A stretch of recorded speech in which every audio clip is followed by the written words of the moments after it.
ഓം ശ്രീ ഗണേശ ശാരദാ ഗുരുഭ്യോ നമഃ.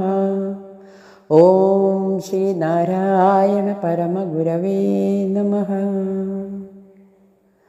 നമ്മുടെ ഇന്നത്തെ സത്സംഗ് വേദിയിലെ എല്ലാ സുഹൃത്തുക്കൾക്കും നമസ്കാരം. നമുക്കിന്ന് ശ്രീനാരായണ ഗുരുദേവൻ്റെ ആത്മോപദേശ ശതകം എന്ന ദാർശനിക കൃതിയിലെ 49ാമത് ശ്ലോകമാണ് പരിചയപ്പെടേണ്ടത്. ശ്ലോകമൊന്ന് വായിക്കാം. അഖിലരും ആത്മസുഖത്തിനായി പ്രയത്നം സകലവുമിങ് സദാപി ചെയ്തിടുന്നു. ജഗതിയിൽ ഈ മതമേഘമെന്നു ചിന്തിച്ച് അകമണയാതകതാരമർത്തിടേണം. അതായത് ഈ അർത്ഥമൊന്ന് നമുക്ക് പറയാം. സകലരും ആത്മസുഖത്തിന് വേണ്ടിയുള്ള പ്രവൃത്തികളാണ് എല്ലായ്പ്പോഴും ചെയ്തിടുന്നത്. ലോകത്തിൽ ആത്മസുഖം എന്ന ഒരു മതം മാത്രമേ ഉള്ളൂ എന്ന് മനസ്സിലാക്കി പാപത്തിൽപ്പെടാതെ മനസ്സിനെ നിയന്ത്രിക്കണം. ഇത് നമുക്കൊന്ന് വിശദമായി പഠിക്കാം. ഇവിടെ ഗുരുവിൻ്റെ ഏകമതം എന്നതിനെ പ്രതിപാദിക്കുന്ന മന്ത്രമാണിത്. മതമെന്ന വാക്കിന് അഭിപ്രായമെന്ന അർത്ഥം കൂടിയുണ്ട്. അതായത് ഗുരു പറയുന്നു, ഒരാളിൽ സഹജീവി സ്നേഹം ഉണ്ടായി ജീവകാരുണ്യം ഉണ്ടാകുമ്പോൾ മത്സ്യമാംസം ഉപേക്ഷിക്കാൻ തീരുമാനിച്ചു. തൻ്റെ ഭക്ഷണത്തിനു വേണ്ടി സഹജീവികളെ കൊന്നു തിന്നുന്നത് നല്ലതല്ല എന്നയാൾക്ക് ബോധ്യപ്പെട്ടു. അയാൾ മത്സ്യമാംസാദികളെ ഭക്ഷണത്തിൽ നിന്ന് ഒഴിവാക്കി. ഇതാണ് അയാളുടെ അഭിപ്രായ മാറ്റം, മതമാറ്റം എന്ന് ഗുരു പറയുന്നു. എന്തുകൊണ്ടോ അയാൾക്ക് മനമാറ്റമുണ്ടായി, തൻ്റെ അഭിപ്രായത്തിലും മാറ്റമുണ്ടായി. ഇവിടെ ഗുരു മതത്തെ അഭിപ്രായം എന്നായിട്ടാണ് പറയുന്നത്. അഭിപ്രായോ മതം നാമഃ. മഹത്തുക്കളുടെ അഭിപ്രായത്തെയാണ് മതം എന്ന് പറയുന്നത്. തൻ്റെയും പ്രപഞ്ചത്തിൻ്റെയും രഹസ്യമറിയുന്ന മഹാത്മാക്കൾ പറയുന്ന അവരുടെ അഭിപ്രായമാണ് മതമായി രൂപപ്പെടുന്നത്. സത്യദർശിയായ ഒരു മഹാത്മാവിൻ്റെ അഭിപ്രായമാണ് മതം എന്ന് ഗുരു മതത്തെ നിർവചിക്കുന്നു. യേശുക്രിസ്തു സത്യസാക്ഷാത്കാരം നേടിയതിനു ശേഷം ആ മഹാത്മാവിൻ്റെ അഭിപ്രായമാണ് ക്രിസ്തുമതമായി രൂപാന്തരപ്പെട്ടത്. ക്രിസ്തുമതം യേശുക്രിസ്തുവിനെ പൂർണ്ണതയിലെത്താൻ സഹായിച്ചില്ല എന്നത് വ്യക്തമാണ്. ആ പൂർണ്ണ മനുഷ്യന്റെ അഭിപ്രായമാണ് പിൽക്കാലത്ത് മതമായി രൂപപ്പെടുന്നത്. നബി ഖുറാനിൽ പറഞ്ഞ അഭിപ്രായത്തെ പിൻപറ്റിയാണ് ഇസ്ലാം മതം രൂപപ്പെട്ടത്. ഇതുപോലെ ബുദ്ധൻ പറഞ്ഞ അഭിപ്രായമാണ് ബുദ്ധമതത്തിന് ആധാരം. ബുദ്ധനായതിനു ശേഷമാണ് ആ മഹാത്മാവ് പറഞ്ഞ വാക്കാണ് ബുദ്ധമതത്തിന് ആധാരം. ശ്രീനാരായണ ഗുരുവിൻ്റെ ദർശനം പഠിക്കുകയും അതിലെ നന്മകൾ പഠിക്കുകയും എല്ലാ മതത്തിലെയും നല്ലവർ ഈ മതങ്ങളെ സ്നേഹിക്കാൻ പഠിപ്പിച്ചാൽ ആചാരബന്ധിത മതത്തിൻ്റെ ചട്ടക്കൂടിൽ നിന്ന് പുറത്തിറങ്ങി ഒരു സംഘടിത ശക്തിയായി രൂപപ്പെടുത്തുന്നതായിരിക്കണം ശ്രീനാരായണ മതം എന്ന എല്ലാ മതവിശ്വാസികളും ഗുരുവിൻ്റെ അഭിപ്രായത്തോട് യോജിച്ച് ഒരു കൂട്ടായ്മ കാലാന്തരത്തിൽ രൂപപ്പെടുകയും അവരുടെ ജീവിതചര്യ കാലാന്തരത്തിൽ മതമായി രൂപപ്പെട്ടേക്കാം. ഒരു ജാതി, ഒരു മതം, ഒരു ദൈവം എന്ന സന്ദേശത്തെ സനാതന മതമായി കണ്ടുകൂടെ എന്ന് ഗുരു ചോദിച്ചിട്ടുണ്ട്. ഹിന്ദുമതത്തിൽ കൂടെ കൂടെ എടുത്തു പ്രയോഗിക്കുന്ന വാക്കാണ് സനാതനധർമ്മം. ഇതെന്താണ് എന്ന് ആരും പ്രതിപാദിക്കുന്നില്ല. ഇത് ചാതുർവർണ്ണ്യത്തെ അധിഷ്ഠിതമാക്കിയതാണോ? ഇത് പരോക്ഷമായി പറയാതെ പറയുന്നു പലരും. പുരോഗമനവാദികൾ ചാതുർവർണ്ണ്യത്തെ മറ്റൊരു തരത്തിൽ പറയുന്നു.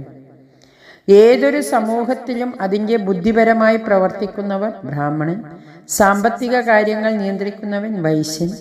ഏതൊരു സമൂഹത്തിലും അതിൻ്റെ കായിക ശക്തിയെ കാണിക്കുന്ന വിഭാഗം ക്ഷത്രിയർ.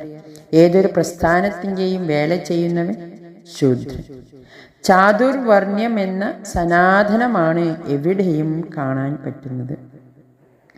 ചാതുർവർണ്ണ്യത്തെ പരോക്ഷമായി ഇത് സ്ഥാപിക്കുന്നു.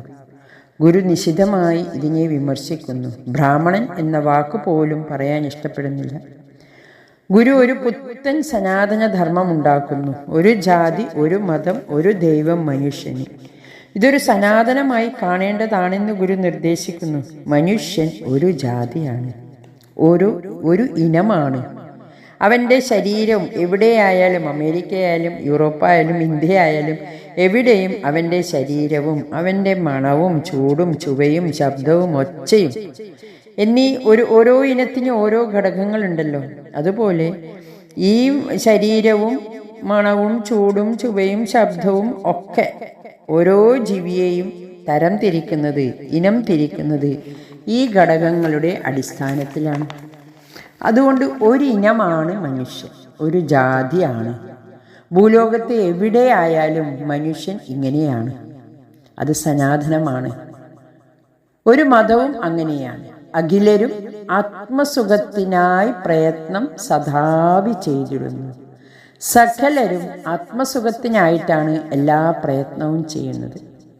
ഈ അഭിപ്രായത്തിൽ ഒരു മാറ്റവുമില്ല. സുഖമെന്ന തൃഷ്ണയാണ് മനുഷ്യനെ നയിക്കുന്നത്. തനിക്ക് തൻ്റെ ആത്മാവിലുമധികം വേറൊരു പ്രിയ വസ്തുവില്ല. നാം പറയും, നാം നമ്മുടെ അമ്മയെയും അച്ഛനെയുമാണ് കൂടുതൽ സ്നേഹിക്കുന്നത്, എല്ലാ ഭർത്താവിനെയാണ്, എല്ലാ ഭാര്യയാണ് കൂടുതൽ സ്നേഹിക്കുന്നത്, എല്ലാ മക്കളെയാണ് നാം കൂടുതൽ സ്നേഹിക്കുന്നതെന്ന്. ഇങ്ങനെ പലരും പലതും പറയുന്നതാണ്. പക്ഷേ അക്ഷരാർത്ഥത്തിൽ അവനെയാണ് ആദ്യം സ്നേഹിക്കുന്നതെന്ന് പറയുന്നു. അത് പല ഉദാഹരണത്തിലും പറഞ്ഞു കേട്ടിട്ടുണ്ട്. അതായത് ഒരിക്കൽ വെള്ളപ്പൊക്കം വന്ന സമയത്ത് ഒരു കുരങ്ങൻ തൻ്റെ കുഞ്ഞിനെ ഉയർത്തിപ്പിടിച്ച് ആ വെള്ളം കൂടുന്നതിനനുസരിച്ച് കുഞ്ഞിനെ ഉയർത്തി പിടിക്കുകയാണ്. അപ്പം എല്ലാവരും പറഞ്ഞു, നോക്കൂ, ആ കുരങ്ങൻ തൻ്റെ കുഞ്ഞിനെ രക്ഷിക്കുന്നത് നോക്കൂ. വെള്ളം കൂടുന്നതിനനുസരിച്ച് അവൻ ആ കുഞ്ഞിനെ ഉയർത്തി പിടിച്ചു. പക്ഷേ തൻ്റെ മൂക്കോളം വെള്ളമായപ്പോൾ അവൻ എന്ത് ചെയ്തു എന്നറിയോ? തൻ്റെ കുഞ്ഞിനെ കിടത്തി അതിന്മേലെ അവൻ കയറി നിന്നു. അപ്പോൾ അവൻ്റെ മൂക്കിൻ്റെ താഴെയായി വെള്ളം. കുഞ്ഞിന് അവിടെ അപ്രധാനമായി. കുഞ്ഞിന് അവിടെ പ്രാധാന്യമൊന്നും കൊടുത്തില്ല അവൻ. ഇതുപോലെ ഏതൊരു ജീവിയും തൻ്റെ ആത്മസുഖത്തിനായി പ്രയത്നിക്കുന്നു, സദാവി ചെയ്തിടുന്നു. ജഗതിയിൽ ഈ മതം ഏകമെന്ന് ചിന്തിച്ചിട്ട്, ജഗതിയിൽ ഈ മതം ഏകമാണ്. അതാണ് ഗുരു പറയുന്നത്. ഇനി എന്താണ് ഒരു ദൈവം? ആത്മാവാണ് ഒരു ദൈവം. തനുവിലമർന്ന ശരീരിയാണ് ദൈവം. അതിനൊരു മാറ്റവുമില്ല. ലോകത്തിലുള്ള സകല മനുഷ്യനും തൻ്റെ സത്താ തനുവാണ് ദൈവം, തൻ്റെ ആത്മാവാണ് ദൈവം. ഇത് എന്നും ഇങ്ങനെയാണ്. ദേശകാലങ്ങൾക്കതീതമായ സത്യമാണിത്. അതുകൊണ്ട് ഗുരു ചോദിക്കുന്നു, എന്തുകൊണ്ട് ഒരു ജാതി, ഒരു മതം, ഒരു ദൈവം എന്ന സന്ദേശത്തെ സനാതനമായി കണ്ടുകൂടാ എന്ന്. പുത്തൻ സനാതനധർമ്മം അവതരിപ്പിക്കുകയാണ് ഗുരു. മനുഷ്യൻ ഒരു ജാതിയാണ്, ഒരു ഇനമാണ്. മനുഷ്യന്റെ മതം അവൻ്റെ ആത്മസുഖമാണ്. അവൻ്റെ ദൈവം ആത്മാവാണ്, എല്ലാവരിലുമുള്ള ആത്മാവാണ്. ഇത് മനസ്സിലാക്കി മനുഷ്യനിൽ വിഭാഗിത ഉണ്ടാക്കാത്ത സമൂഹമാണ് നമുക്ക് വേണ്ടത്. ജഗതിയിൽ ഈ മതമേകം എന്ന് ചിന്തിച്ചിട്ട് എല്ലായ്പ്പോഴും എല്ലാവരും ചെയ്യുന്നത് ആത്മസുഖത്തിന് വേണ്ടിയാണെന്ന് പഠിച്ച് ഓരോരുത്തർ ചെയ്യുന്ന കർമ്മം അവനെ ആത്യന്തികമായി എത്തിക്കുന്നത് ആത്മസുഖത്തിനാണ് എന്നാണ് കരുതേണ്ടത്. ആത്മസുഖമെന്ന ഒരു മതം മാത്രമാണ് ഈ ജഗതിയിൽ ഉള്ളത്. ഈ ജഗതി എല്ലാവരും ചെയ്യുന്നത്. പ്രപഞ്ചത്തിൻ്റെ ഏത് ഭാഗത്തായാലും മനുഷ്യർ ഈ സുഖത്തിന് വേണ്ടിയാണ് സകല കർമ്മങ്ങളും ചെയ്യുന്നത്. അങ്ങനെ ചിന്തിച്ച്, അങ്ങനെ മനസ്സിലാക്കിയിട്ട് അകമണയാതെ, അകം എന്ന് പറഞ്ഞാൽ പാപം, പാപത്തിൽ പെടാതെ അകതാര് എന്ന് പറഞ്ഞാൽ ഉള്ള്, മനസ്സ് അമർത്തിടേണം, ശാന്തമായിരിക്കണം. അകമണയാതെ, പാപത്തിൽ പെടാതെ. നിത്യജീവിതത്തിൽ നാം അറിഞ്ഞോ അറിയാതെയോ പല തെറ്റുകളും ചെയ്യുന്നുണ്ട്. തെറ്റിൽ പെടുത്തരുതേ എന്ന പച്ച മനുഷ്യരുടെ പ്രയോഗമാണ് ഇവിടെ ഗുരു പ്രയോഗിച്ചത്. ഗുരുവിൻ്റെ ഒരു പ്രത്യേക പ്രാർത്ഥനയായി കാണാം. ആത്മസുഖത്തിന് വേണ്ടി നമ്മൾ പാപകർമ്മത്തിൽ പെടാതെ ജീവിക്കണം. ആത്മസുഖത്തിന് വേണ്ടി സത്കർമ്മങ്ങൾ ചെയ്യണം. സഹജീവികളോട് സ്നേഹവും കരുണയും തോന്നണം. തെറ്റുകളിൽ നിന്ന് പിന്തിരിക്കുന്ന ചിന്തയും കൂടി ഈ ഒരു മന്ത്രത്തിലുണ്ട്, ഈ ഒരു ശ്ലോകത്തിലുണ്ട്. സത്കർമ്മങ്ങൾ ചെയ്യുന്നതിലൂടെ നാം ഈശ്വരാഭിമുഖമാകുന്നു, ആത്മാഭിമുഖമാകുന്നു. ആത്മസുഖമെന്ന മതമേ ഈ ജഗത്തിലുള്ളൂ.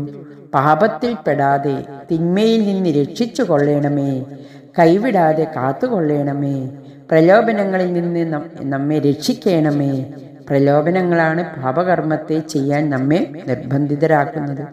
അതുകൊണ്ട് പ്രലോഭനങ്ങളിൽ പെടാതെ കാത്തുകൊള്ളണമേ എന്നിങ്ങനെയുള്ളൊരു പ്രാർത്ഥന കൂടിയാണ് ഗുരു ഇവിടെ ചെയ്യുന്നത്. മതത്തിൻ്റെ പേര്, അതായത് മതമേതായാലും മനുഷ്യൻ നന്നായാൽ മതി, മതത്തേക്കാൾ ഉപരി മനുഷ്യന് പ്രാധാന്യം കൊടുക്കുന്നു ഗുരു ഇവിടെ. ഗുരുവിൻ്റെ മതദർശനത്തിലൂടെ സകല മതങ്ങളെയും വിലയിരുത്തണം, മതത്തെ സംശുദ്ധീകരിക്കണം. ഇതിലൂടെ മതത്തെ നന്നാക്കാൻ ശ്രമിക്കണം. മതം മനുഷ്യൻ്റെ പുരോഗതി ഉണ്ടാവാൻ സഹായകമാകണം എന്ന രീതിയിലാണ് ഗുരു നമ്മെ ഉപദേശിക്കുന്നത്. മതത്തെ, സമൂഹത്തെ സ്നേഹിക്കുന്നവർ ഗുരുതത്വത്തെ സ്നേഹിച്ച് മുന്നോട്ട് വരണം. ഇതിൻ്റെ ആശയം ഒന്നുകൂടി പറയാം. സകലരും ആത്മസുഖത്തിനു വേണ്ടി സദാ നേരവും കർമ്മനിരതരായിരിക്കുന്നു. വാസ്തവത്തിൽ ഈ ജന്മത്തിൽ ആത്മസുഖാന്വേഷണം എന്ന ഒറ്റ മതം മാത്രമേ ഉള്ളൂ.